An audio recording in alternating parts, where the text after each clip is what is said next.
Hello दोस्तों, Radhe Radhe. Good morning. कैसे हैं आप? उम्मीद है बहुत अच्छे होंगे, स्वस्थ होंगे, अपना और अपने परिवार सबका ध्यान रख रहे होंगे। मैं पूजा आप सभी का स्वागत करती हूँ अपने यूट्यूब चैनल मेरी लाइफ विद पूजा पाल में।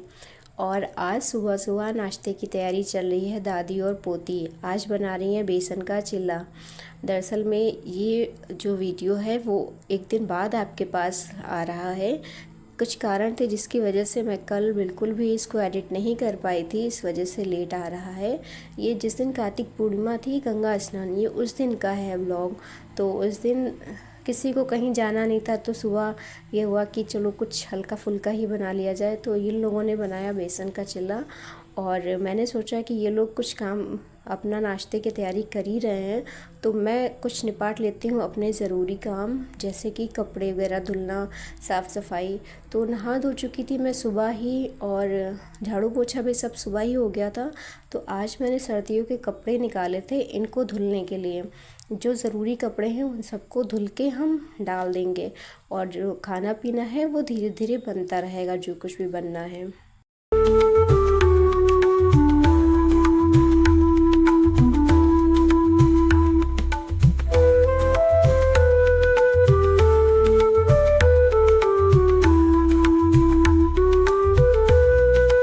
फ्रेंड्स, आज कुछ बात करते हैं अपनी लाइफ को लेकर के, कुछ सक्सेस को लेकर के, कि आखिर हम असफल क्यों हो जाते हैं। बहुत सारे रीज़न हैं। कुछ तो जिम्मेदारियां हैं जो पैर पीछे खींच लेती हैं, और कुछ ऐसी ऐसी परिस्थितियां आ जाती हैं कि उसमें आप चाहकर भी कुछ नहीं कर सकते हैं, जो अपने हाथ में है ही नहीं चीज़ें। आप चाहते तो हैं बट आप नहीं कर सकते हैं। लेकिन असफलता का मतलब ये नहीं कि आपको सक्सेस नहीं मिली है तो आप उस चीज़ को छोड़ दें।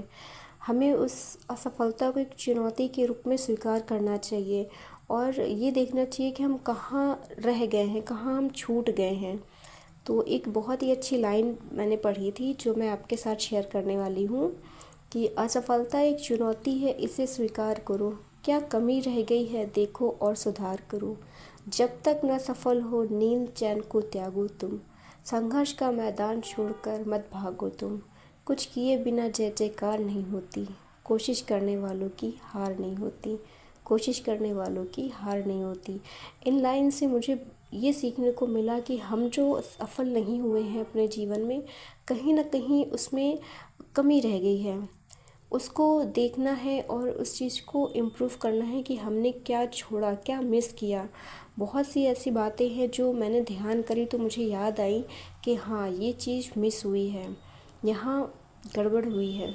मतलब एग्ज़ाम क्लियर ना होने का रीज़न ये था कि रिवीजन प्रॉपर नहीं हुआ है, इसीलिए एग्ज़ाम हम क्वेश्चन टैकल नहीं कर पाए। तो सबसे बड़ा रीज़न यही रहता है कि हम किसी चीज़ को कितनी बार दोहराए हैं। हमें एग्ज़ाम हॉल में तभी याद आता है जब हम उसकी प्रैक्टिस बहुत अच्छे तरीके से करे होते हैं। तो मैंने तो अपना देख लिया है कि मेरी कहाँ कहाँ कमियाँ रह गई हैं और मैं उसको सुधार करने की पूरी कोशिश में लग गई हूँ। आप सबसे भी रिक्वेस्ट है कि आप जिस भी लाइफ में जाना चाहते हैं, जिस भी आप करियर को चूज़ करना चाहते हैं, उस करियर में आप अपनी जी जान लगाइए, अपनी मेहनत से पीछे मत हटिए। आगे जो होगा देखा जाएगा, क्योंकि रिज़ल्ट आपके हाथ में नहीं है ना। अगर आप सोचो कि रिज़ल्ट हमारे फेवर में हो तो वो पॉसिबल नहीं है।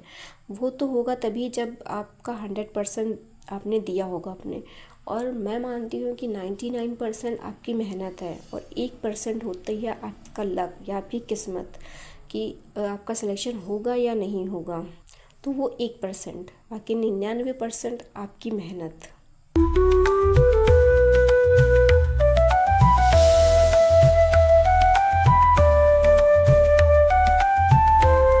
सो ये रही बात कुछ लाइफ को लेकर के, कुछ मोटिवेशन जो मुझे मिला, मैंने सोचा आपके साथ भी शेयर करूं।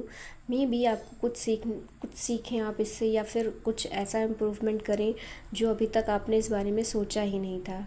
तो अभी हम मिल रहे हैं आपसे सीधे शाम को।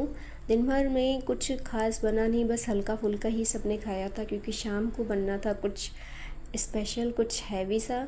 तो इसलिए दिन में सबने हल्का फुल्का ही खाया था। और अभी हम बना रहे हैं चने दाल की कचौड़ी। आलू की कचौड़ी, सेवई, धनिया टमाटर की चटनी, ये सब तैयारियां हमने कर ली हैं। हर एक चीज़ शूट करना पॉसिबल नहीं होता, इसलिए बेसिक चीज़ें ही हम शूट कर पाए हैं, क्योंकि बिटिया ही मेरी शूट करती या फिर मैं सीधे स्टैंड में लगा के करती हूँ, तो बहुत सी चीज़ें मिस हो जाती हैं। लेकिन कोशिश करती हूँ कि वो बातें ज़रूर शूट करूँ जो मैं आपसे करना चाहती हूँ। तो अभी तकरीबन 7 बज गया है और मैं लग गई थी, वही 4:30-5 बजे से मैं लग गई थी तैयारी में। तो काफ़ी समय लगता है, पहले चने दाल को पहले छौंको, पकाओ, फिर पीसो, फिर आलू का जो बैटर है, जो भरता होता है सॉरी, उसको तैयार करो। काफ़ी समय लगता है, अकेले करने में थोड़ा समय तो लगता ही है। खैर आलू वगैरह तो बिटिया ने छील दी थी, लेकिन उसको भी किचन से थोड़ा दूर ही रखते हैं। बहुत ही ज़रूरी काम होता है तभी उसको साथ में रखते हैं, अदरवाइज़ अभी हम उसको किचन से दूर रखते हैं, क्योंकि अभी उसको सिर्फ पढ़ाई पे फोकस रखते हैं। लेकिन उसको अब धीरे धीरे शौक़ होने लगा है कि कुछ चीज़ें वो करें, तो कुछ चीज़ें बताते हैं, कुछ चीज़ें वो खुद करती है। जैसे अभी मैंने निकाल दिया था तो वो खुद कह रही थी कि आज थाली मैं लगाऊंगी, आप सिर्फ बनाइए। तो हमने कहा था ठीक है। वैसे बच्चे सब खाना मैं निकालती हूँ तो बच्चे सब खाना देने जाते हैं, दादी बाबा को या फिर डैडी को अपने खाना खुद ही देने जाते हैं।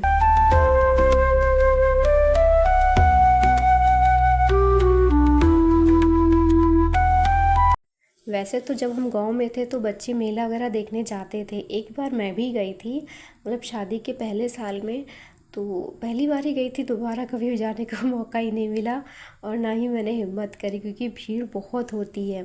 लेकिन बच्चे जाते थे, लेकिन जब से यहाँ आ गए हैं, दूसरी जगह शिफ्ट हो गए, तब से मेला वगैरह कोई नहीं जा पाता है। काफ़ी दूर भी पड़ता है, दूसरी बात अब समय भी नहीं है, तो कोई नहीं जाता मेला। तो आप में से कौन कौन गया मेला घूमने, मुझे कमेंट करके ज़रूर बताइए।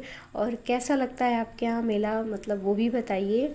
और मैं तो नहीं गई, लेकिन आप सभी को गुरु पूर्णिमा या गंगा स्नान की हार्दिक शुभकामनाएं।